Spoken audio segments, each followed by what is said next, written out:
up, guys? Welcome to another episode of SpeedSim. My name is Amy. And I'm E-House. And today we thought it would be fun to share one of our Airsoft stories. Came up with something fun for you guys to tell. Eric has a fun story. Mine is a little bit more older, but when I first started Airsoft. But Eric, why don't you kick it off and start off with your story? Okay, so I'm going to tell a story on camera that people keep on asking in the comments what the story is. And A, the story is hilarious, and B, it will explain a lot if you hadn't heard it. This is the story of how Judy came to be, aka how E-House and the rest of the Gun Gamers crew accidentally started a cult.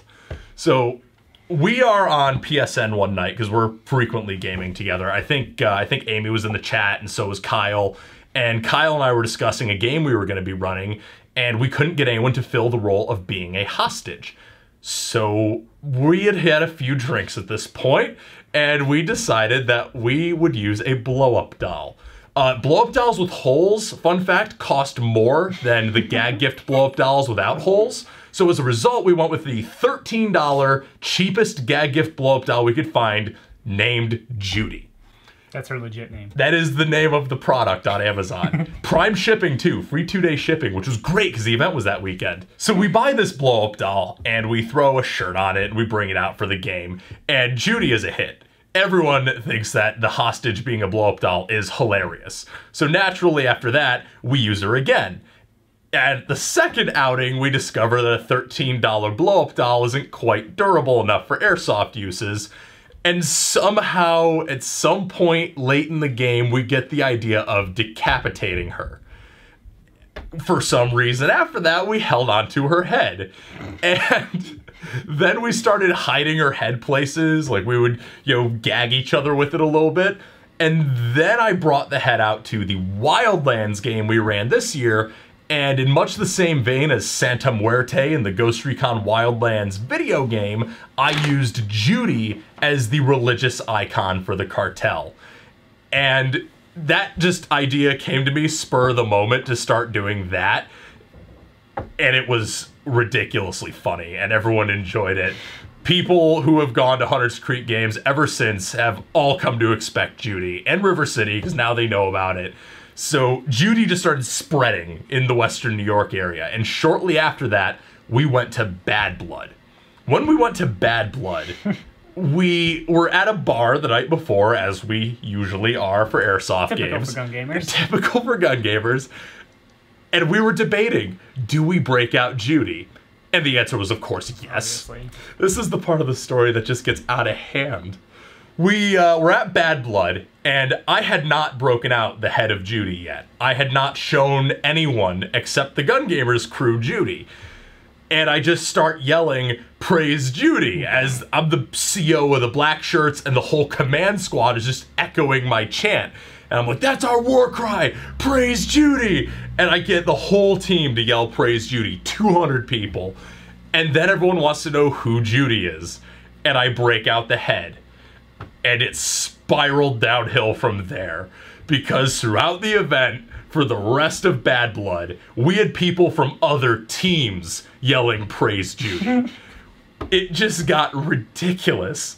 And then I decided to start a collection of getting airsoft celebrities with Judy. So I have a picture of Evic Matt that I'm going to put up with Judy. I have since then a picture of Airsoftology Jonathan with Judy. I believe we have a picture of One Legion Superfly, if you know who those guys are, with Judy. So we have some fun with that. And it doesn't end there, because that's what spurred the cult into larger attention. Then we get a message from Josh Warren of Milsim West. And Josh Warren invites us to switch sides for the upcoming Milsim West Caspian breakout to go as militia, because a bunch of his buddies all went NATO, and he thought it would be hilarious to have a blow-up doll cult on militia to troll them. That is currently where the Judy legend stands, except tonight, Corey just got the metal band Mastodon to meet and sign Judy. So we have a new Judy on the way that doesn't have Mastodon's autograph. And that's where the legend of Judy came from, and that's where it's at. It is a ridiculous story of what happens when you and your friends all decide that you're going to try to make the industry just a little bit more absurd, and I'm so happy for it. My story is not as long and in-depth, but it was a fun story nonetheless. The reason why I don't play at unlegit fields and why I stuck with Airsoft for so long. So my first Airsoft rifle AEG was a UTG M14 with a wood stock and all the wood furniture. It was heavy as balls, and I was like 13 years old. And I didn't know exactly what I was doing with it. All I knew is I'm going to a field this weekend, or that weekend. And we get there, and it was very unlegit. It was in the middle of the road, and you walked across the road and down to a ditch and then into the woods. Super unlegit. It was not sanctioned. It was just a bunch of kids' properties. And we get there, and it was just our friends and a couple of new friends that we haven't met yet. We thought everything was fine, you know, and we went out into play. I get caught under some brush, and I was getting shot at. I shot back. They didn't call it. This is Airsoft. Happens all the time. After the game stopped, I walked back to our meetup point, I guess, for other people who have just joined, and this large gentleman, again, I was 13, so he seemed large to me, but he probably was like E-House's size at the time. I don't know, something like that. And this dude came in full-on M81 face paint. An M16 that had been painted in M81-ish kind of colors. Awesome. And he just stood there and looking at us. And me, I had one of those malice clip chest rigs called. I don't even know what they're called. Are you talking like one of the LBE? Like the really old school the Vietnam LBE. ones? Yeah, Yep. the really old school. I'm sitting there with like one of old school chest rigs with one M14 pouch and M14 in my hand, staring at this dude with just straight on face paint and so legit.